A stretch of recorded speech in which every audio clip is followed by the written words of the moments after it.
Hey, welcome. Thanks for coming to tonight's civic conversation. My name is Jordan Battle. I am the Patron and Community Engagement Manager at ZSpace. Tonight, I'll be having a conversation with some of the team at Bay Area Creative. But first, I want to start this evening with our land acknowledgement.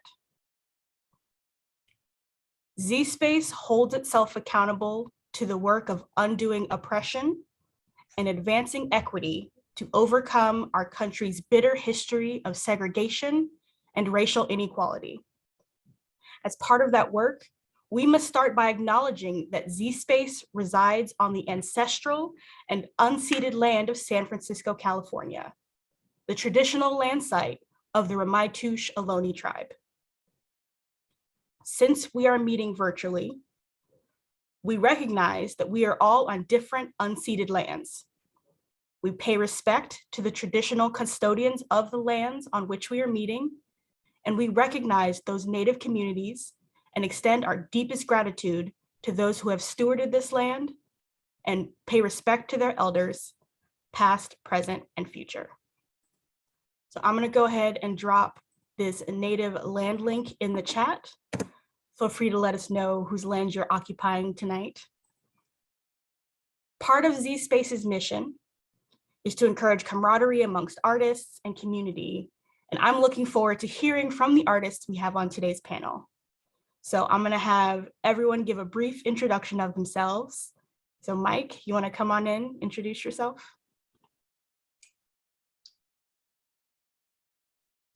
Thank you so much for having me. My name is Mike Taylor, pronouns he, him. I am the co-founder of Bay Area Creative and program director of SPARC Poetry.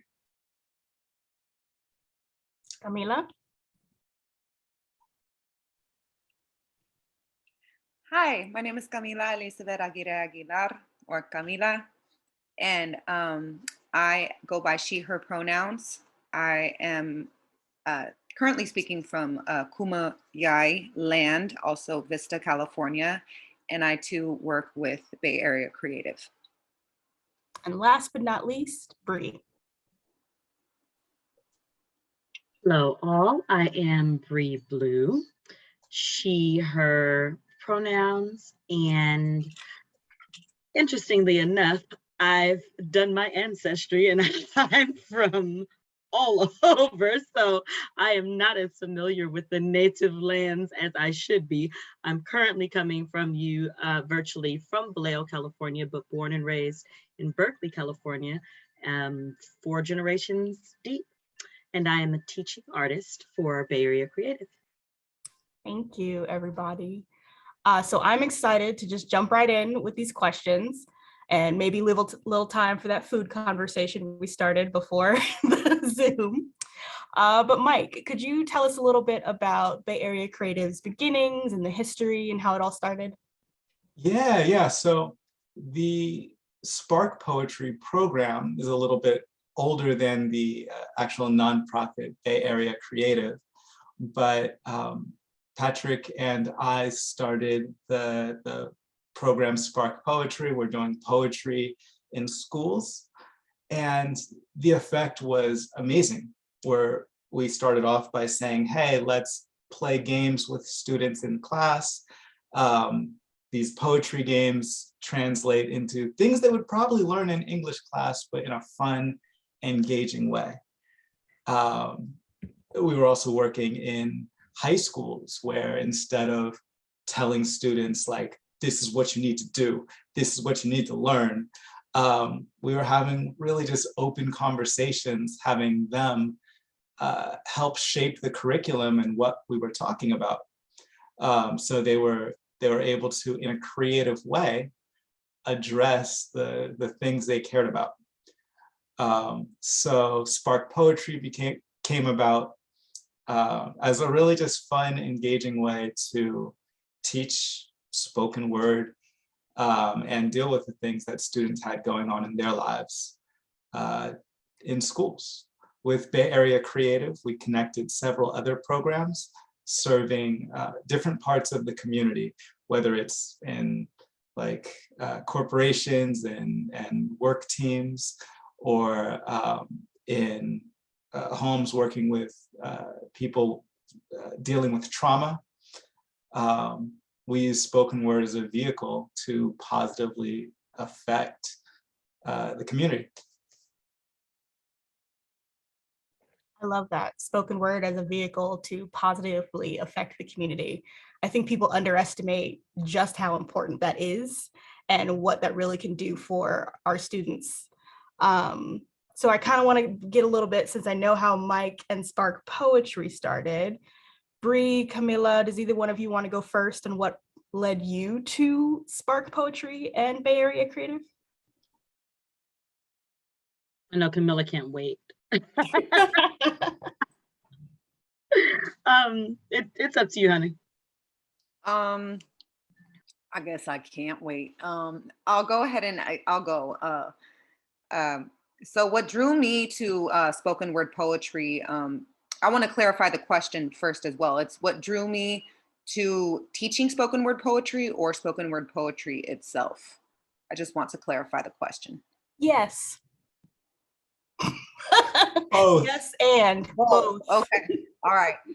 So first, what drew me to spoken word poetry, growing up in a family and as part of a larger community and culture where I was witnessing a lot of trauma and experiencing a lot of trauma, and finding myself in these educational institutions that did not, for lack of a better word, meet me there in that trauma, I turned to spoken word as a community space and language where I was allowed to feel and describe and shout back at the trauma, if you will, and to do that in a way where I could relate to others that were also experiencing this as Black, Latinx, and Indigenous peoples in the San Diego area. So that started for me when I was around 14 years old.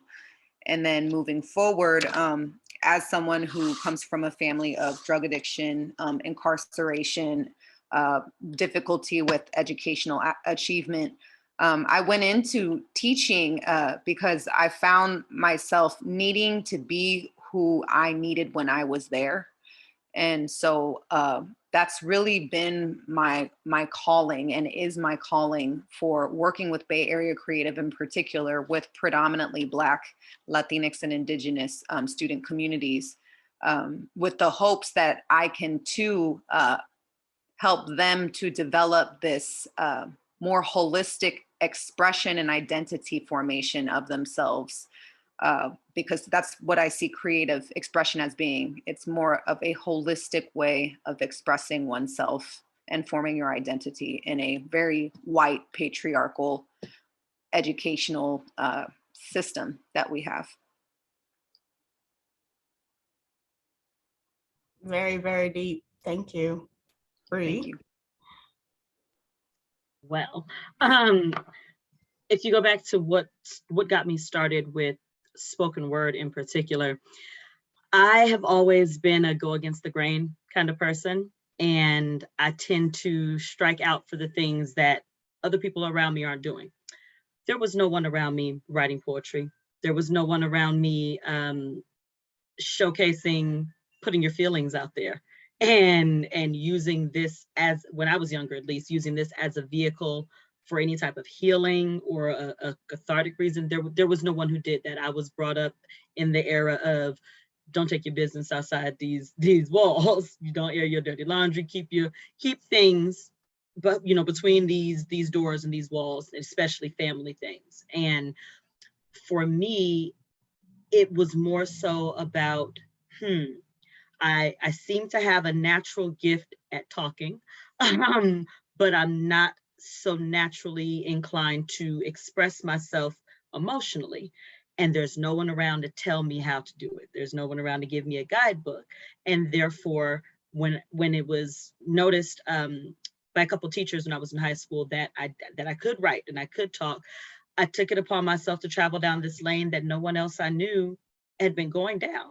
And I didn't look at it as at that point, I didn't look at it the way that I did later on with regard to the difference that it can make until I saw the difference that it made with me.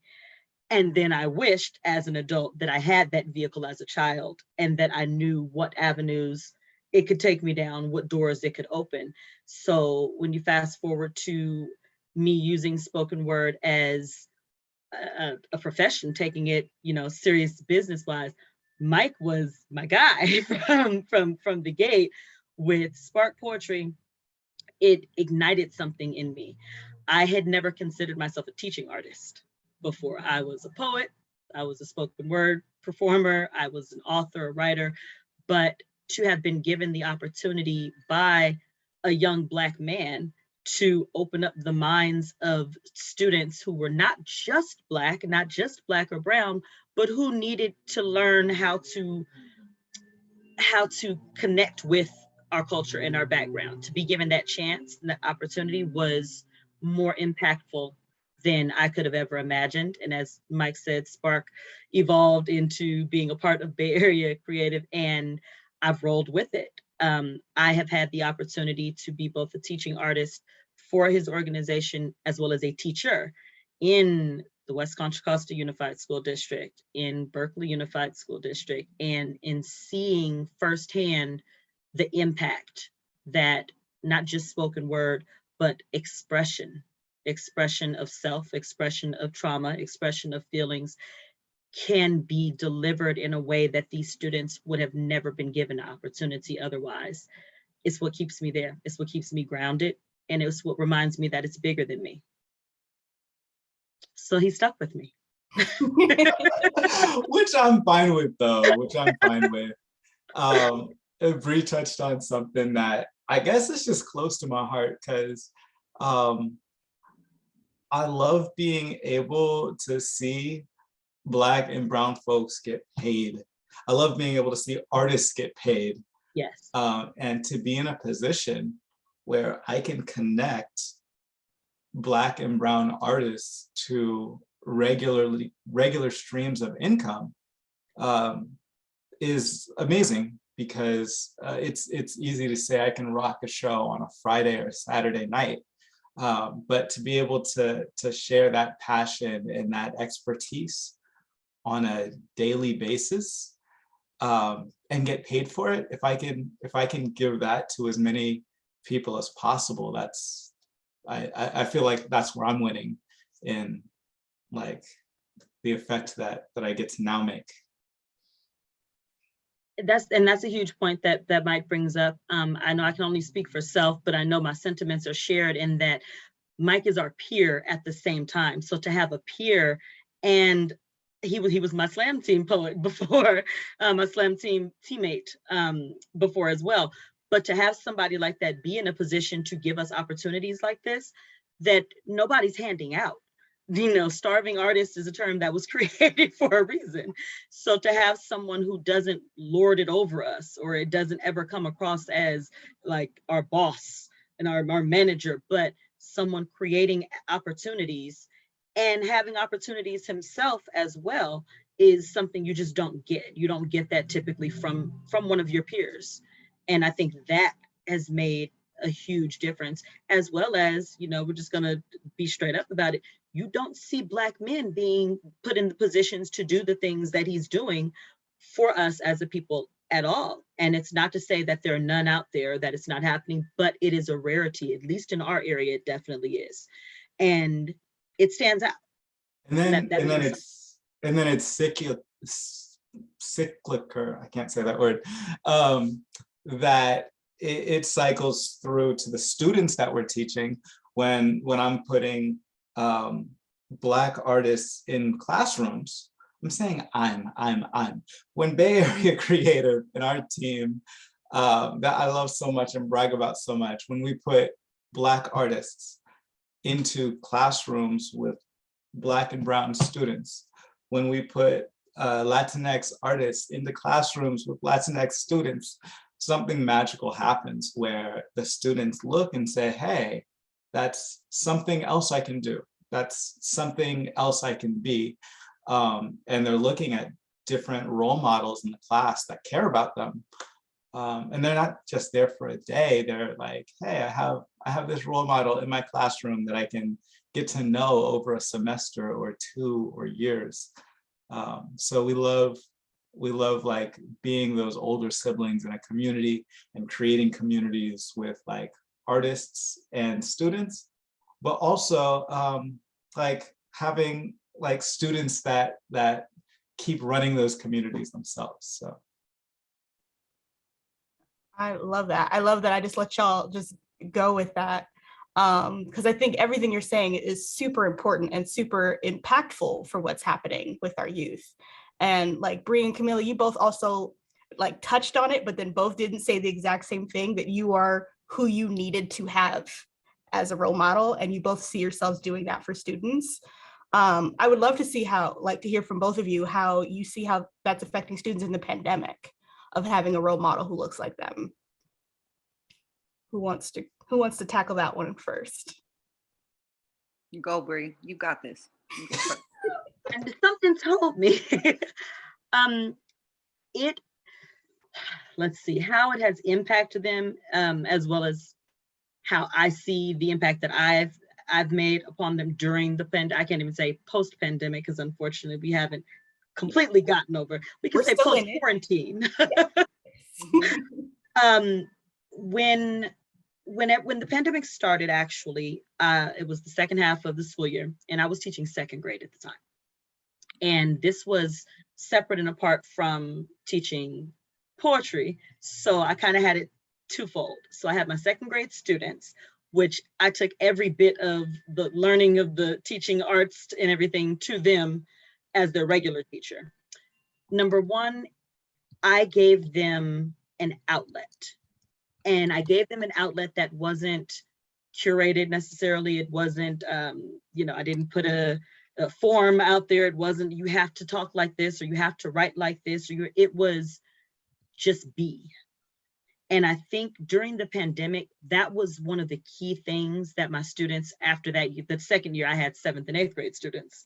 So it really hit home with them, giving them a chance to be and to learn what that meant. It was extremely hard for my students, both through Bay Area Creative as well as where I was teaching in the schools. It was hard for them to have enough gumption, enough desire to get up and turn their cameras on for classes. And it was even harder for it to be an elective thing. So it was one thing when my students had to show up because this is real school. It was another when now they've gone from having virtual school to now they have to have virtual after school with a poetry class, and they showed up. And it was hard at first to try to gear them up to having the same energy that they would have had if we were face to face. But what I realized is they needed a space to just be, to figure out what that meant, to not be judged for it, to learn what expression and freedom of expression actually meant when it was being lived. And from my second graders to my 8th graders, I feel I was impactful and I made a difference with them because I was their sounding board. I was the mother, I was the auntie, I was the big sister, I was the cousin. I would hold them accountable, but at the same time, I would listen. And I think one of the biggest things about being a teaching artist, especially a woman and a Black woman teaching poetry to these inner city kids who did not even want to get on Zoom to learn math or English, much less be told, and now we're going to write a community poem, or now we're going to do I am poems. They learned who they were. They learned it in a space that was safe, in a space that was comfortable, familiar. It reminded me to show up, and that showing up was so much more than just being present in the physical sense. It reminded me that showing up actually meant being there for them in whatever way they needed. And that was huge for them, off camera, on camera. They needed to know they had a safe space they could come back to. Beautiful, beautiful. I'm over here like writing down these gems that y'all are already dropping. Like the thought of even being a sounding board that still holds you accountable. I don't know what I would have done at 12 or 13 with somebody who was like, I'm gonna listen to you, but I'm gonna keep you straight. Like I don't either. That was really Because, poetic though. A you sounding know, poet. I did that all the time. I didn't. I love it. I didn't even try. No, but like genuinely, I feel like I wouldn't have been. I second guess everything. So, and I came across that with a lot of my middle schoolers as I was teaching during the pandemic. They second guess. They're like, is there an ulterior motive? Are you just telling us this? But really, you're going to go back and talk to our parents. And that was a key thing, not being let me go tell your parents what you said, or let me go, not making sure that they knew if they're, being a mandated reporter, if there was anything they wanted me to talk to parents about. But them having an adult who was there for them and on their side and heard them first and foremost transcended poetry. And then that made them that much more comfortable with expressing themselves in writing, expressing themselves verbally. And it got to the point where now they're competing with each other without it being a forced or required thing. They're showing up. I remember I was subbing for a couple of classes for Bay Area Creative, and it was all virtual. And I had students who would come to one class and then they join in on the next one. And they'd be like, and can I come? We're doing the same thing. But they just wanted they wanted to express, and they wanted to belong. And during this pandemic that has been so difficult for so many inner city students, giving them that little kernel of hope, I believe made so much of a difference. I have students who are in high school now that were like, wouldn't have made it without you, and never laid eyes on me in person. Wow. That's impactful. Yeah. See, Camila, you should have went first, girl. Beautiful. No, it's inspiring. I want to bounce off of what you said as far as creating that safe space, because I think the nature of the pandemic is that the pandemic is, I like to call it, Erykah Badu said it, she called it AC, like 2020 AC, and instead of after Christ, or it was after Corona. And I feel like that really is the paradigm that we are in. We are in an AC world. And I want to iterate that the pandemic is traumatic for adults and children. It's traumatic for both of us. There's a sense of unpredictability and unprecedentedness that impacts us. And then in turn, they see that on our faces as adults, and that adds to their own sense of concern. And so creating that safe space, whatever the content is that is being taught, whatever the curriculum, that safe space is so essential. Cultivating and taking the time to protect that sacred, safe space for these students, and creating that classroom community that orbits that safe space. For me personally, I think it was a difficult year. I've noticed a lot of changes with the students in particular. I've seen a major shift in their, I like to call it psychosocial, spiritual, and social health, because we're holistic beings.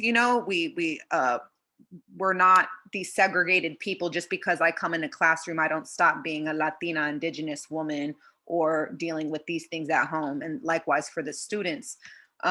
So I noticed a lot more pronounced depressive and anxious behavior, withdrawal from the students, a reluctance to participate, difficulty with concentration and engagement. I also witnessed across all learning grades, irritability with the learning process, more so than I've witnessed before.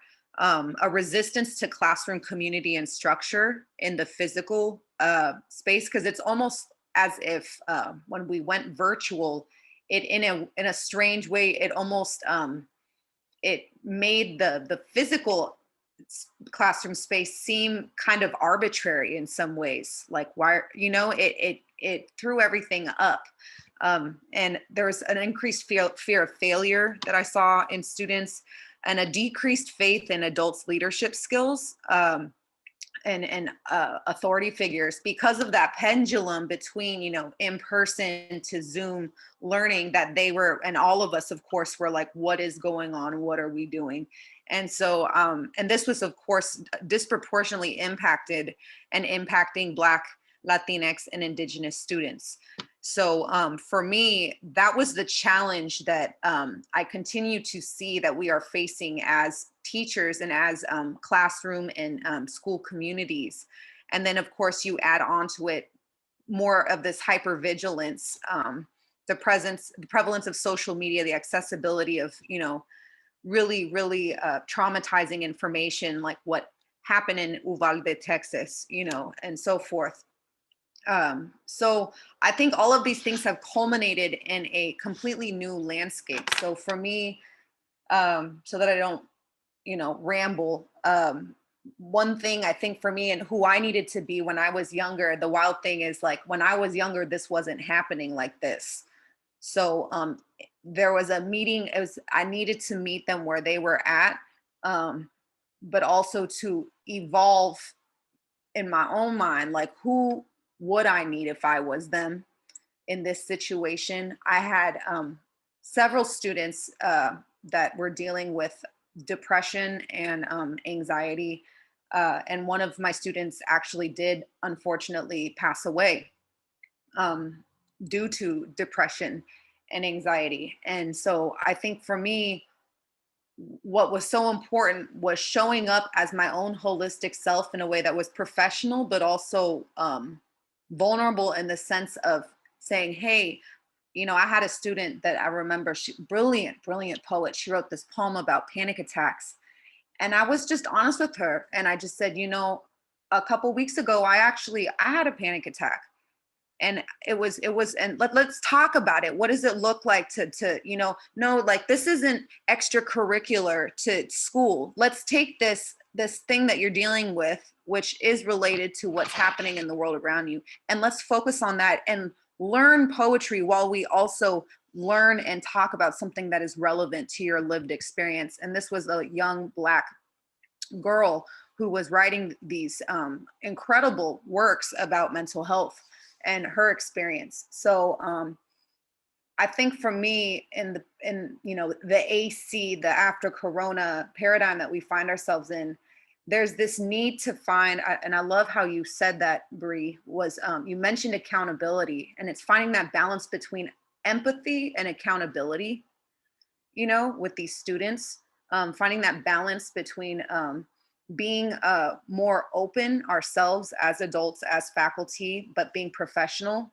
so that we can show all the way up for them, because that's what we're asking them to do for us, and to be vulnerable about their life experiences.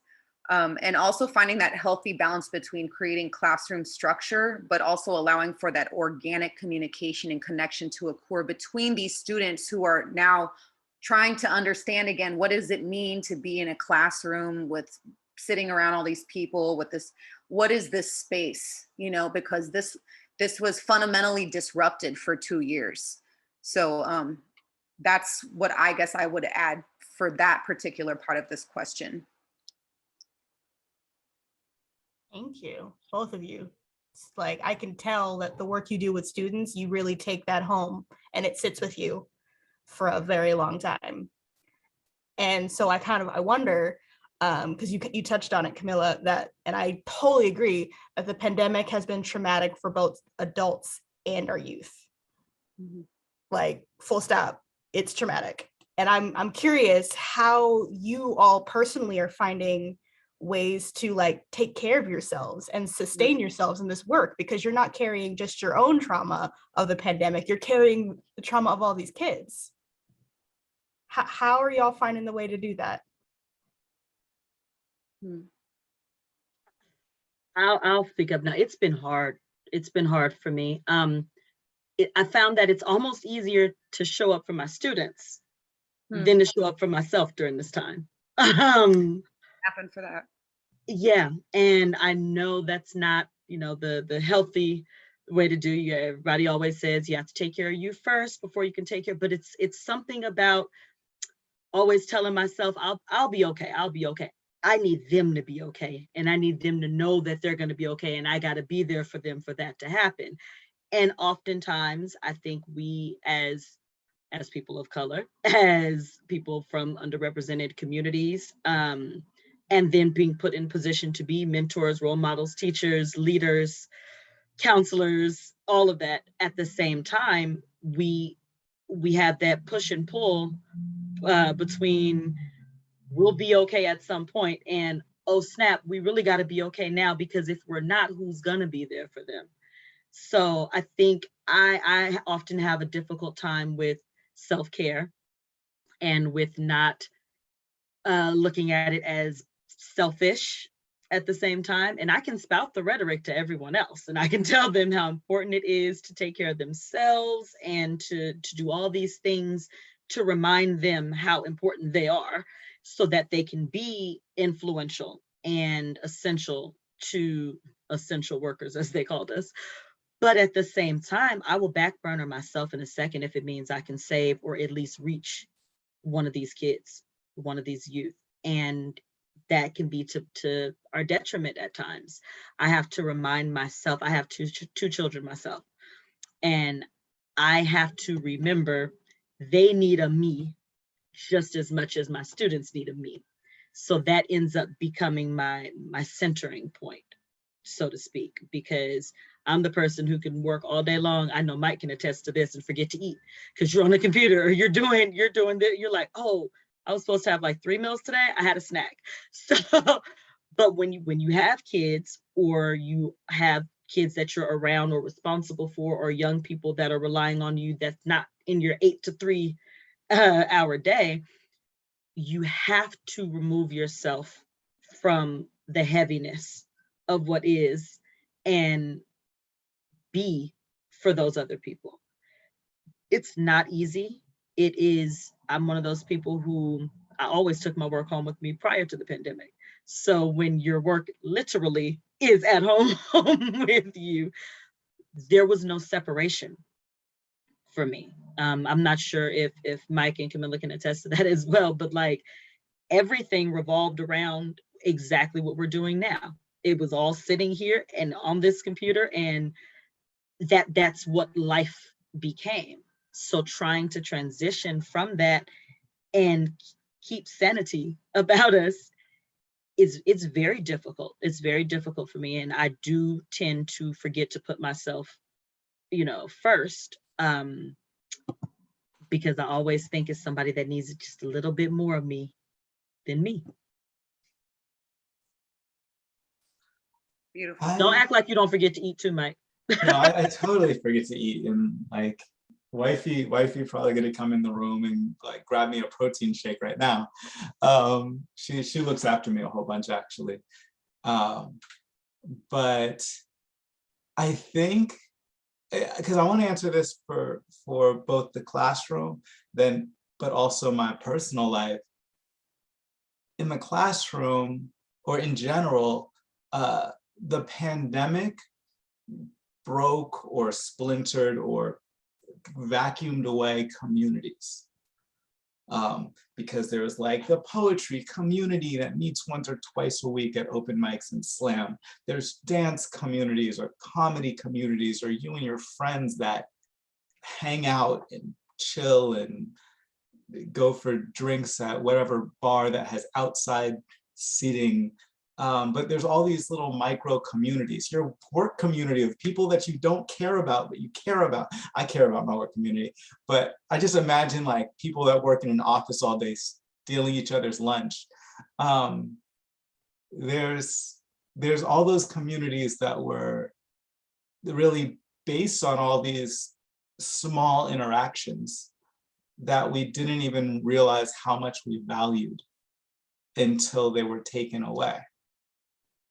So in classes, especially during the beginning of the pandemic when everything was remote, I tried to build these communities back up with things that had nothing to do with the lesson. I would start the class off sometimes with just music. Maybe it was like I don't know, popular TV show, Avatar, The Last Airbender music, or maybe it was like different music students were listening to. I would play like the radio version, but everybody knew the real words. I would start a conversation about food. And students would like try and keep it going, and they're just like, oh, we're sidetracking him. He has a lesson, but we're sidetracking him. I'm like, no, this is important. Like this part right here is important. The stuff that doesn't add up to what they're supposed to be learning and stacking building blocks of a bright future. I'm talking about like a seafood mac and cheese. I'll give you the recipe after. I'll send it to you. It's good. But those small interactions with students got to mean a lot. We got to the lesson. Eventually, we got to the lesson. Today, we're learning like image clusters and metaphor. We eventually got to that stuff. But having small interactions helped that. So in my personal life, creating these communities, it number one, took a little bit of effort. It doesn't like happen naturally anymore. So it was still like going different lengths to hit up my old roommates and say, hey, let's play board games, let's play online games, let's do something. Like, I'll bring the wine, you guys bring the wine too. We'll have a lot of wine and and have something here. It just takes so much more effort. But in that effort, the communities were reformed, and that helped monumentally, because I don't know how I would have gone through this pandemic feeling alone. That's the answer. I can say that for me, self-care, and I love how you said that, Mike, because it is like the little things and the little moments when you're connecting often on things that are not necessarily like directly related to what you're teaching that day, but still just those little moments where you get to re-experience and redevelop community after it was so disrupted, I think is so crucial. I know for me, the self-care that I do, I listen to a lot of like Audre Lorde on YouTube. I'll kind of Google her speeches. She has an amazing speech called The Erotic as Power. And she defines erotic not as sexual, but as that passion that you feel when you're doing something that gives you your sense of fullness and purpose. So I would listen, and I'll drop links later, but on a particularly rough day, or just not like where I just felt like I was completely blasted, I would listen, of course, to Audre Lorde, of course, the Black women coming through, as always, with just incredible wisdom. I would listen to James Baldwin. He has an entire speech called The Struggle for Integrity of the Artist. And I think it's an incredible speech. And it's not just for artists, it's for anyone who I think works with people and is trying to inspire and connect with people.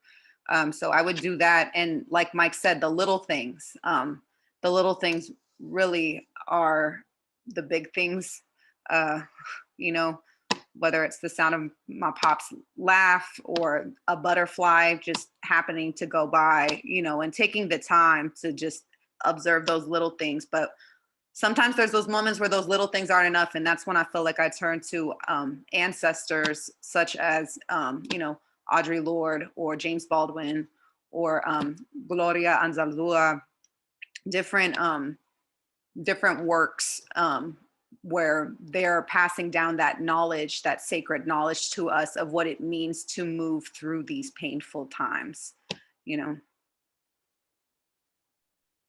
It's interesting that you say that, Camila, because I think I almost went the opposite direction. I found myself, I would go down the YouTube rabbit hole often. It was kind of ridiculous, but during my trying days and all that, I tend to veer towards youth performers, watching Youth Speaks performances, watching Brave New Voices performances, watching the finals, and I'm watching it because it was like a breath of fresh air. It was like, I'm seeing, we talk about this next generation being the ones to lead us and all that. And a lot of it is rhetoric sometimes, but being able to watch them pour themselves into this and seeing it on stage and not having anything to do with it, but being a fan of it, that's what pushed me sometimes to remember that, like, oh snap, they're so much bigger than they think they are. These regular, ordinary students going through this. And so it's my self-care is always wrapped up in, the kids or the students in some way, but hearing and seeing them on these stages and these platforms and on these mics and in groups it was a reminder of the before, but it was also a reminder that, what are they saying? This too shall pass. That at some point, we can't even call it the new normal anymore. It's just normal. It's just what is. But it's a reminder that something real and tangible existed prior to this period of time, and it mattered. And now let's construct rather than reconstruct, but construct something new to show these other people that their voices are going to be just as important, that their caring of self is just as relevant, that our being there, if for no other reason than to talk about seafood, macaroni and cheese, even though I don't eat seafood, but that's okay. But to have those moments, I went off script all the time. I'll probably drive Mike crazy. I would drive Mike crazy. I'm like, I know that's the lesson we were supposed to teach, but I started talking about and it veered off into this, and now I end up feeling better. The kids end up feeling, and they got something out of it. So I know you asked a particular question, and to tie it all back to self-care, self-care is, for me, it was always more than reading a book or listening to music or getting a massage. It was, what is going to carry me from today to tomorrow? And sometimes it was as simple as listening and being a sounding board and getting Mike's irritating text messages, which were always designed to make me laugh, even at the most horrible times, because I'm an extrovert and the pandemic was horrible for me. And I had to put on a good face for my students and my kids. And come on, we're gonna still get up every morning and get dressed like we're leaving the house, even though we're going in the living room and getting on the computer for the day. But I got to keep you going. And I went through my divorce during the pandemic. I lost two of my best friends during the pandemic, like both of them at the age of 40, 2 Black women with 2 small boys, 2 small sons each, and a husband, both died during the pandemic. And it was just one of those, what can happen next? And then I looked at the students and the youth, and I realized every day they're standing up against those same types of things. What else can happen? And it's always something else. So for me, it was a reminder to recreate the narrative of what self-care actually is. Sometimes it's just surviving and reminding people that they're not alone in their survival either. I love that. Mike, I saw you wanting to jump in a couple times to something that Bri said. Probably about some text messages. Or the seafood. Our text threads are just filled with ridiculousness. I'm also like, I wouldn't describe myself as a very good shoulder to cry on. Because you're laughing, Bri. Okay. No, but that's okay. You provide something else that's just as equally necessary. You're a constant. I compartmentalize a lot. 2, because clearly we were just counting. I'm gonna blame my mom, who had this everlasting, undying optimism.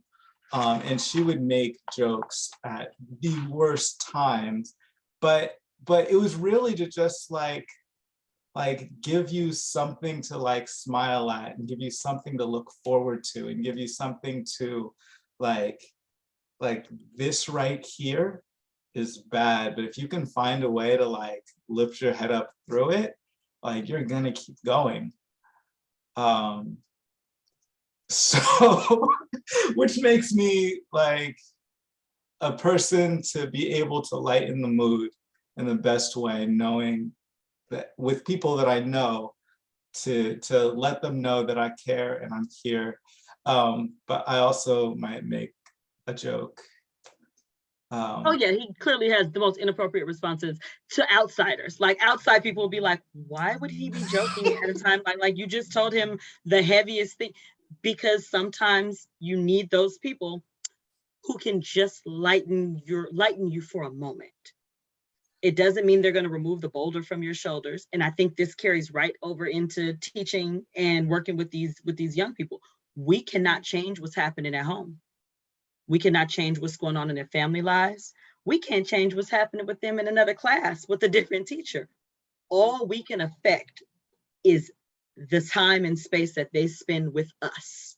In that moment, what impact can we have? And I think that having a friend, and a crazy friend at that, but a friend and a peer and someone who gets that and who's able to say, this may not be what you think you need, but I believe it's what will help you right now, is impactful. And that's enough to get you through your day.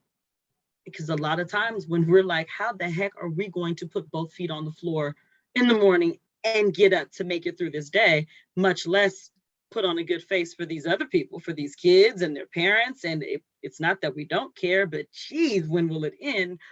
You got to be able to say, you know what? I've been through worse and I know it because I'm still here to talk about it. And we're talking like we're the only 3 people that are, like, we have a team. We got a team. Our team is dope. I'm not talking for the team though, because I can only speak for me. You get to talk for the team because you're the curator of the team. I'm just saying, it's amazing to have the whole team as a community there.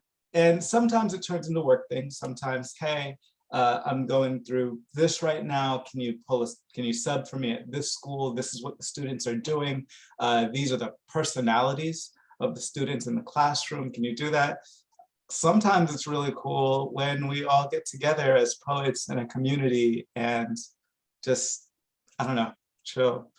Barrier Creative came through for me at the hardest time for me just a month ago, actually. And this is why I say we can't even say post-pandemic because we're still living in this world right now. But the traumas and the tragedies don't end just because they lift a mask mandate or just because they say now we can have classes face to face. Does not mean that the impact that it has had on people does not continue. I just lost my stepfather on May 7th. And he was home for hospice care for that week. He had been diagnosed with leukemia 4 weeks prior. And I let Mike know what was going on. And then I was hesitant to let the team know because I have a thing about not wanting to look weak or not wanting to look like I'm not able to fulfill my, what I said I'm gonna do. And Camila, you were instrumental in me letting that barrier down in one of our all hands meetings and me being able to say, hey, so I need some help. I don't know what's gonna happen. We don't know if we're gonna lose them, I don't know. I just know I'm not good. And I need help. And that is a hard thing for me to say as an Aries, as a Black woman, as a mother, as Zora Neale Hurston says, the Black woman is the mule of the world.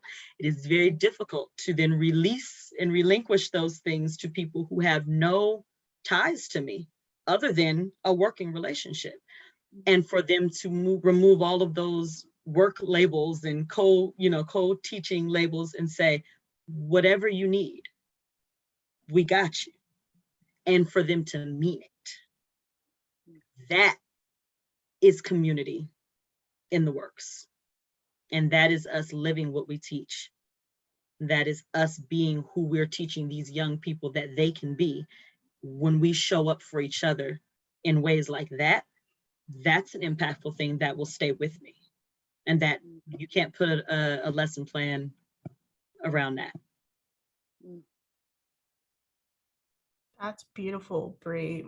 Camila or Mike, if you're comfortable sharing, does either one of you want to speak to how the community you've created of your team has supported y'all? Because I think that that's also super important to hear, and also super important for y'all to be able to go back and watch this for yourselves and know that your team has got you no matter what.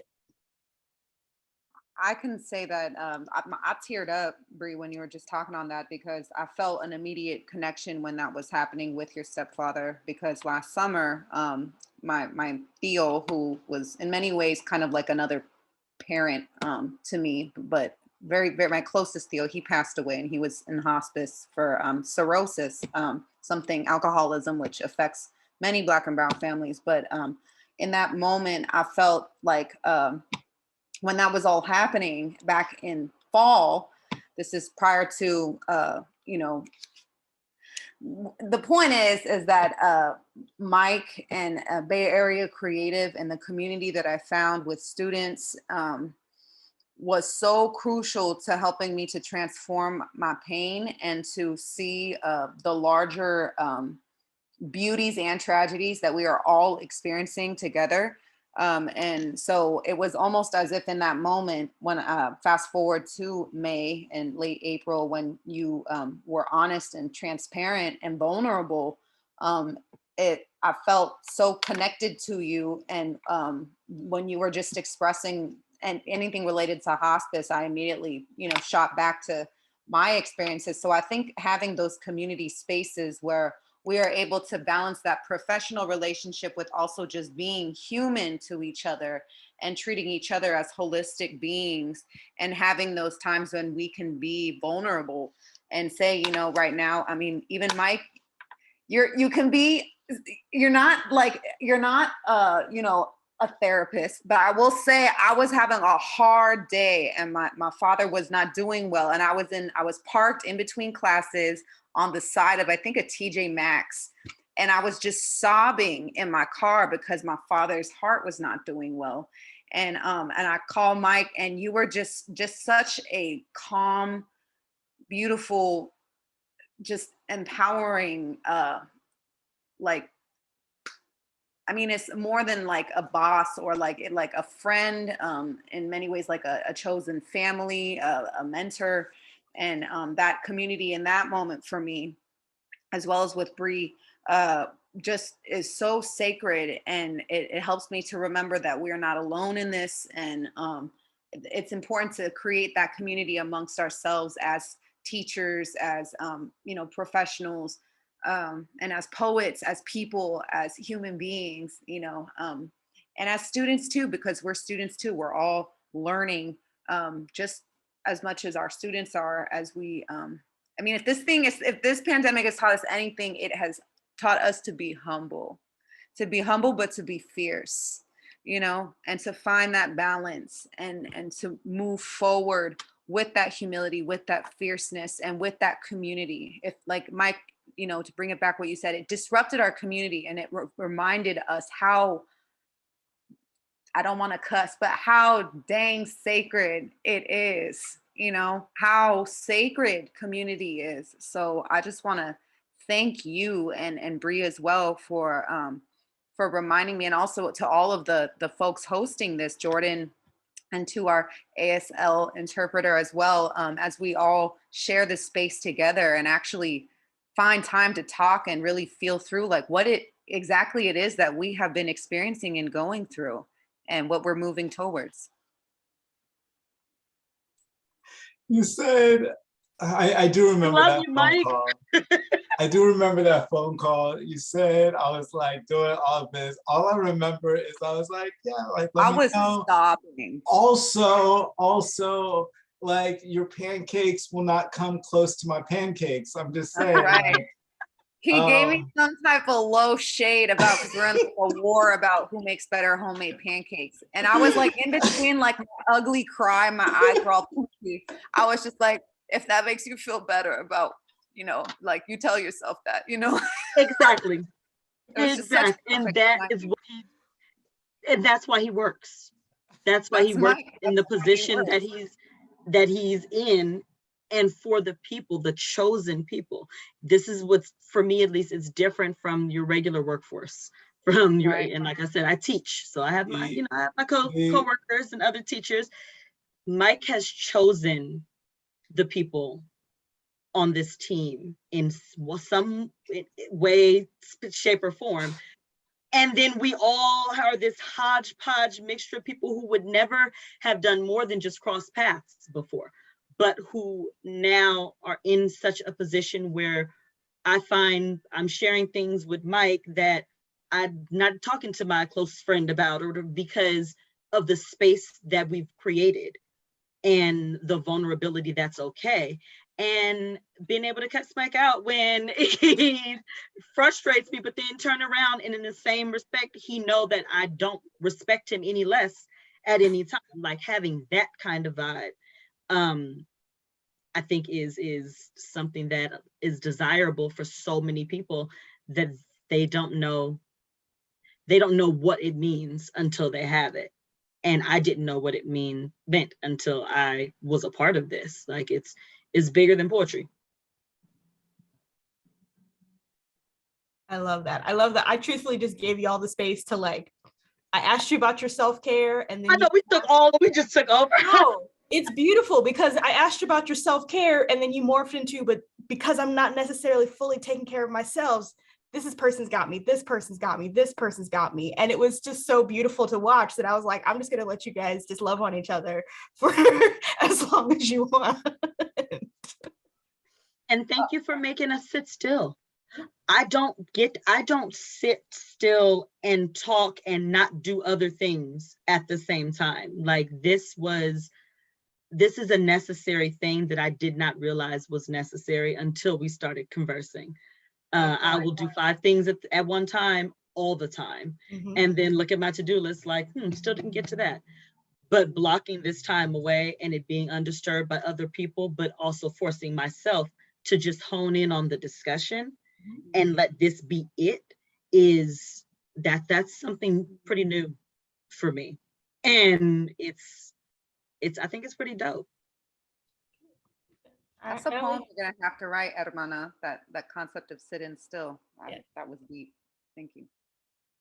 Okay, well then I have only a few more questions, because you also all started to reach into that community conversation.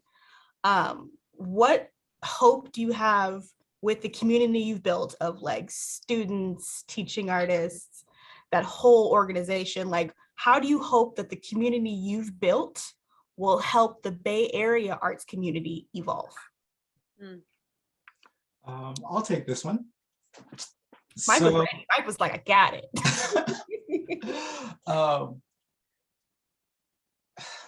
Having a community that isn't necessarily like top-down leadership of I am leading this community and everyone is following me in this, but more like, okay, you get something started and the students are excited to see each other in the next workshop or at the next event. The participants, because it's not just people in school, but the participants are excited to hear what each other has to say, excited to be there for each other, excited to see new people join that community, that they get to be the kind of leaders and older siblings that they had when they joined. So it all kind of is again circular of communities growing together and growing bigger and growing stronger together, that they will be there no matter what. It's kind of like church. I don't go to church anymore, but this idea of a group that will be there for you and love you and care about you, not because you're necessarily doing anything for them, but they just value your presence and want you to do well and want you to progress through the things that you're going through. So having something like that in the different cities we're in, Pacifica, we've been in the longest, and they have a pretty amazing community that all comes together. Hayward is probably next, that in the elementary and middle schools now, there's communities that are coming together. They can expect the same events every year, and know people from the years that they just grow closer. Richmond we've been there for a long time, but it's been very disconnected. So we're hoping to connect these communities a lot more between different schools and across the cities. And then moving forward, spread to other places where we don't have these scattered individual communities, as much as bringing them together, introducing each other. When I was 18 years old, I went to a national poetry slam, and I saw 500 people from all over the world sharing their stories and connecting. And I said, like, yeah, this is like building communities like these with people that don't necessarily know each other, but are willing to listen and willing to make positive changes around them. And willing to change their mind about things that they were so sure of before. Like I started listening to poetry, and I'm like, oh my God, I have some like nice guy syndrome bad. Like, let me fix some of my entitlement shit. Like, I don't know, being able to listen, learn, figure out from other people's perspective how things are, and then change the actions that I'm doing to be a slightly better person. And I love that sort of community.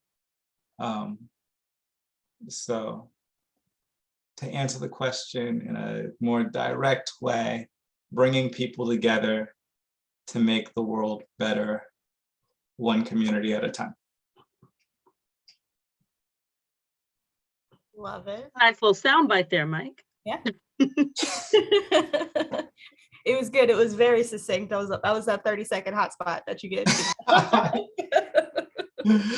I'm normally used to working in 3:10. There you go. 3 minutes, and T gave that 30-second elevator pitch, like, and go. The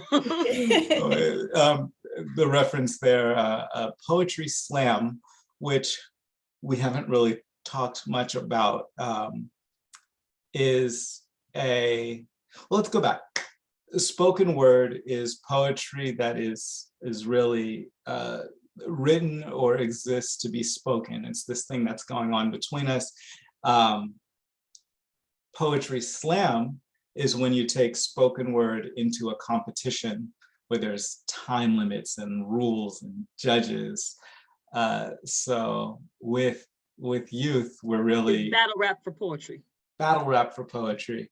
But we have this poetry slam system that we put the youth into, because a lot of times youth are thriving when there's like, okay, these are the set parameters of how I can succeed.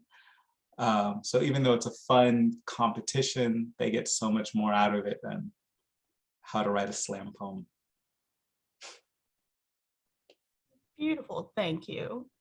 Thank you. Camila, Bri, any hope, any ideation for the future on what the SPARC Poetry Bay Area creative community can do for the Bay Area arts community in the future?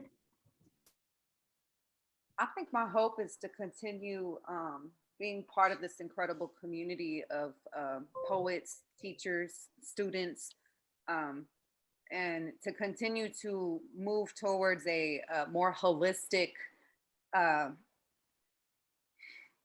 way of expressing ourselves inside the classroom, outside the classroom, and giving this new paradigm that we find ourselves in permission to allow us to form new ways, new languages, new relationships and connections amongst ourselves, and moving beyond, because we're in a new world. So it's like the way I look at it is like the old ways of being, the old tricks that were in a lot of ways forced upon us by the society that we're in, that often defunds creative programs, or makes the arts or poetry something that's extracurricular.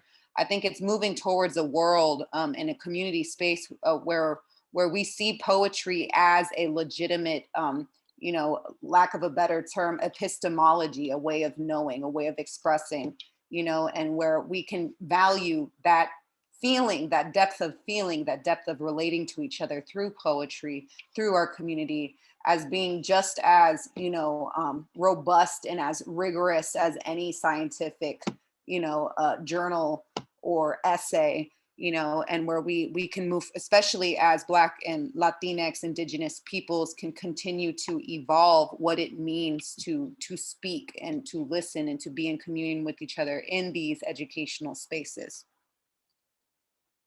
And to have that be part of our resistance. I definitely echo a lot of what both of them said. I think for me personally, being a teacher in the West Contra Costa Unified School District, which is also where I've been doing a lot of the Bay Area creative teaching through other students. I would like moving forward for us to create our own narratives.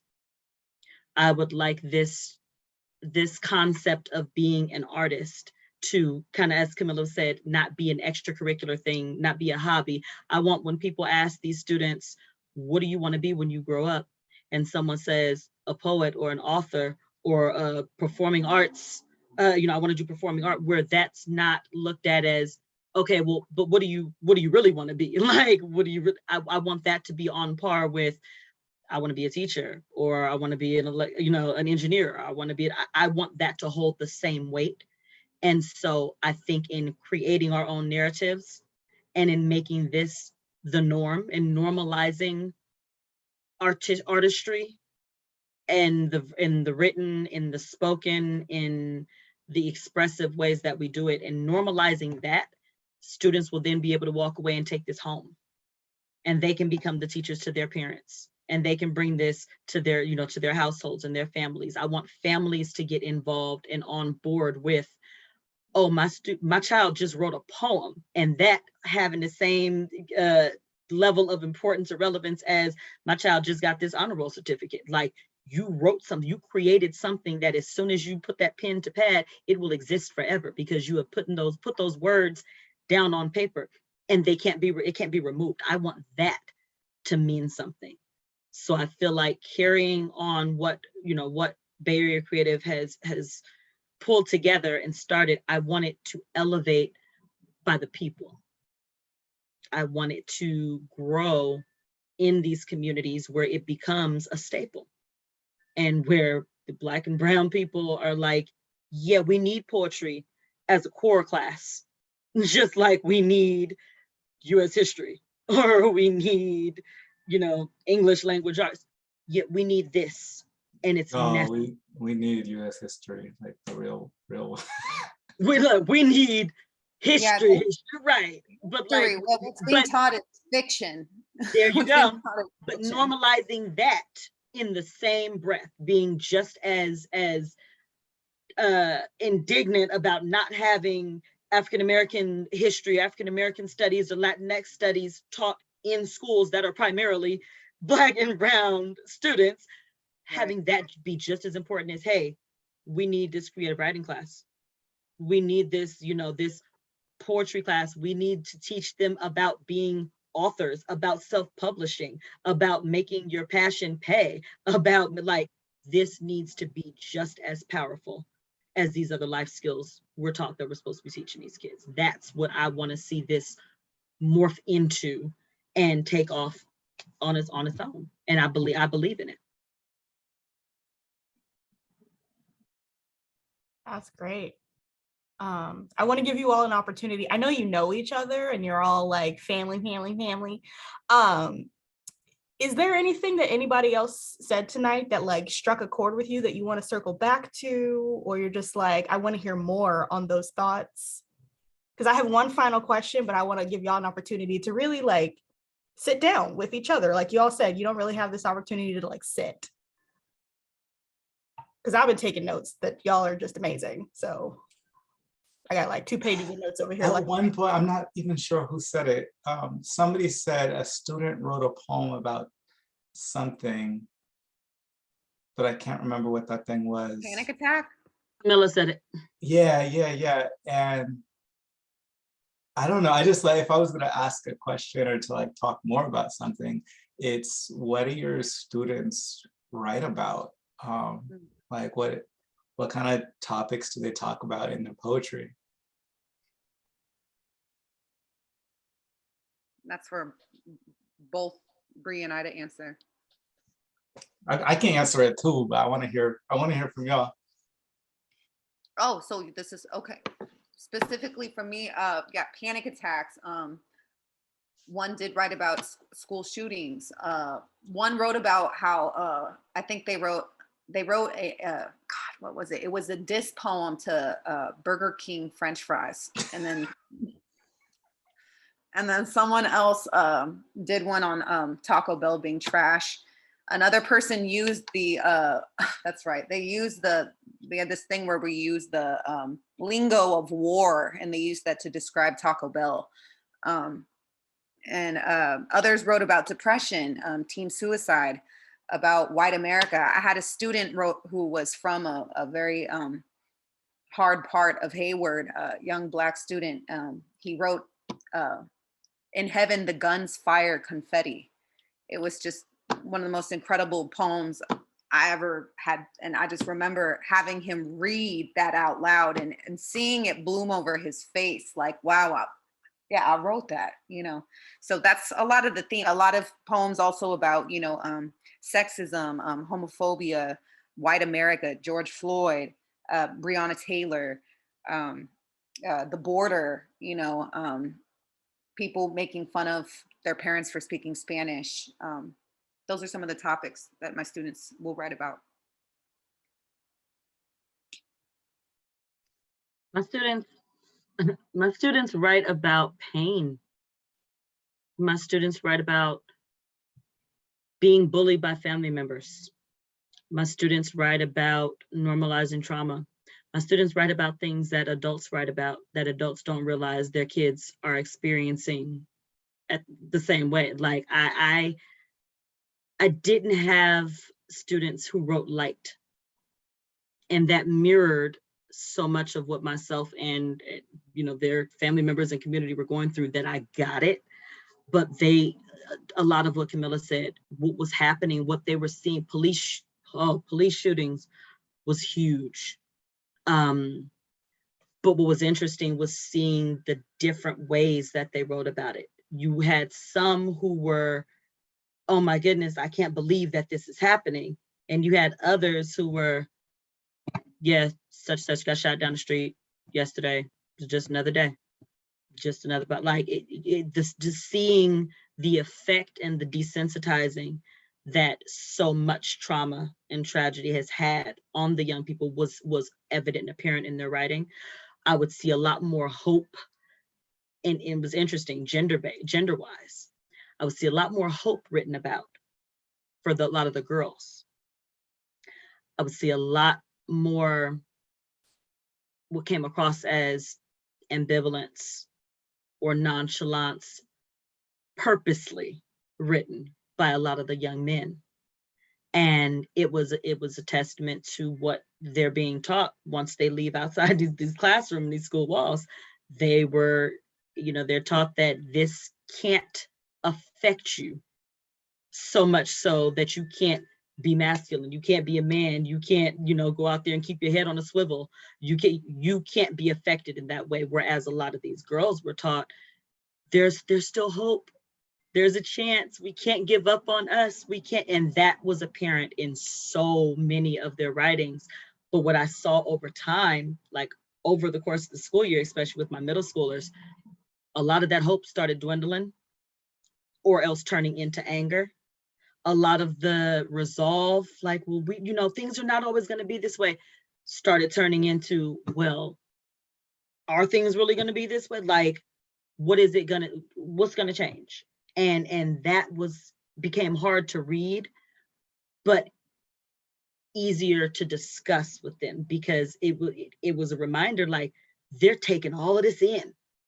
And some of them could get it out on paper, but some of them couldn't. Some of them were so focused on being told they're not good writers, or that they didn't have the right grammar, or they didn't edit their stuff, or that they wouldn't even try. But to get them to talk about it was just as important and relevant. So what some might not consider a poem was very much so to me, whether it was spoken or written. And when they got comfortable enough to speak their true thoughts, the common ground was fear. And I think it came across so much more with the older kids than the younger ones. The younger ones were still, they had not yet connected the despair and then the dismay that so many of us feel about things happening with their reality. And that was sad at sometimes too, where I would have a student who would spout off their family's business in a second. And it'd be things that we're like, ooh, they really just put all that out there. Mm-hmm. And my mom's pregnant again. And this is the 7th child, and my dad's in jail. And it's so nonchalant, and but it rolled right off. And on the one hand, it was normal, but on the other hand, it wasn't defining for them. So it was seeing the progression for some, but almost seeing the lack of for others as they got older. It was hard, but it was real. And it's what made me not shy away from those topics with the older students. Because they were writing on it, they were thinking it, and they were ready to be heard. I want to, as you guys were talking, I was thinking of all the poems. We do these anthologies every year, and put a whole bunch of student poems together. And oh my gosh, in this country, it's so a normal thing to have these school shootings. And these students are all processing it. And it's almost like, I'm not gonna say normal, I'm gonna say common for them to have to process it at really young ages. You have like kindergarten and first graders that are just like, yeah, okay, this is school shooting drill. It's gonna be fun here. Put the chairs, all stack them by the doors. And I feel like a lot of times schools avoid the topics completely. I remember the day after a school shooting, one of the poetry classes was talking about it. And then we got in trouble because the school had a meeting saying, we actually decided to not release the information, to not hold these conversations, to let this parents talk to it about them themselves. And it was an issue that they just wanted to completely sidestep and have the parents have the conversation, which I can respect rather than the schools. But the students are still talking about things in the hallways, and they're still having those conversations completely unfacilitated. And they, as you were saying, Bri, they're scared. But from this anthology, I was going to read a poem the student wrote, or at least an excerpt from it. It says, it's called Rock, Paper, Scissors. It's from Severa, who was 14 years old. Let's play rock, paper, scissors. It's a simple game. Rock breaks scissors, paper wraps rock, scissors snip paper. But gun runs unopposed. Bullets break bodies, grief wraps communities, and shootings are never snipped out of society. See how easy it is to be the asshole who brings the gun to a game they're too tired of playing. See how easy it is to buy the gun, to pull the trigger, to shoot. Don't let them shoot us anymore. It's a simple game. Gun doesn't beat gun. Don't send your good guys. Don't drive us your buckets of rocks and hope for the best. You don't work for the NRA. Your thoughts and prayers don't beat gun. Your ignorance doesn't beat gun. Legislation beats gun. You thought this was just a game. We're already playing, and it's time you started playing your part. Rock, paper, scissors, shoot. And it was crazy because as a kid, there's some point where somebody's like, rock, paper, scissors, shoot. And they're really dealing with that and really trying to figure out their own safety at schools and looking at other students and like being able to have facilitated conversations. Oh, there's a question, are these anthologies available for purchase? The latest issue is, you would just have to talk to me separately, mike.taylor@bayareacreative.org for more information on how to purchase one. I'll type it in the chat as well. And Mike, just for Already typing it. clarification, what age or grade level was that student for the poem that you just read? That student was, Or even age range? that was an 8th grade student.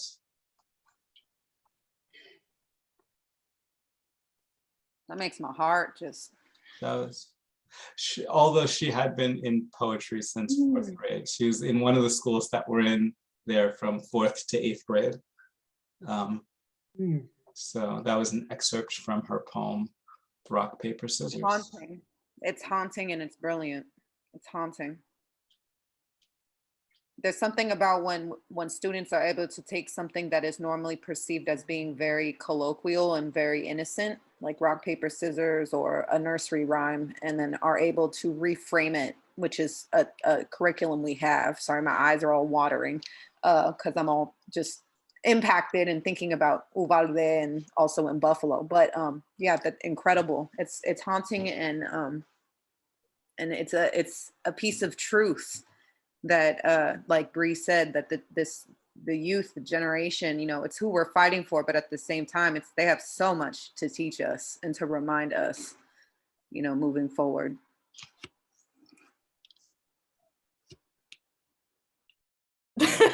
I think both of us went, Right, because yeah, like you said, on the one, it's beautiful that student had reached the point in learning her creative expression and how to articulate in that way. But it's so unfortunate that this is the reality that she lives in, you know. One part that I do like is she was giving solutions and here's how we beat it, and it wasn't just life is bad and then we die. It was like, life is bad, but here's how to fix it. Which goes along with what I was saying before about so many of the poems that young women were writing, where they left you feeling like, okay, maybe, you know, whereas a lot of the ones from the young men, it was like, dang, I'm sorry. Like, I feel for you. But it's the despair and the wall that they come against so often. Whereas a lot of times, especially in these communities and environments, young women tend to get handed a little bit more hope. You know, that's something I cannot wait to be a part of changing on a larger scale. And I mean, even for me, I'm going from I was teaching 7th and 8th grade English language arts last year, and I'll be teaching high school English in the fall, starting in the fall, at the high school I graduated from. So for me, coming full circle, that's meaningful and impactful, and that will give me an opportunity to see these kids as they are heading out into the real world for real. And these are the kids who are typically cast aside because everybody decides they've already been fully formed and there's no changing of their mind or their values or their character. And I am completely of the opposite way of thinking. I'm like, no, this is when you show them, hey, who you've been does not have to be who you are if it's not what you want. And you can see something else. So that's big.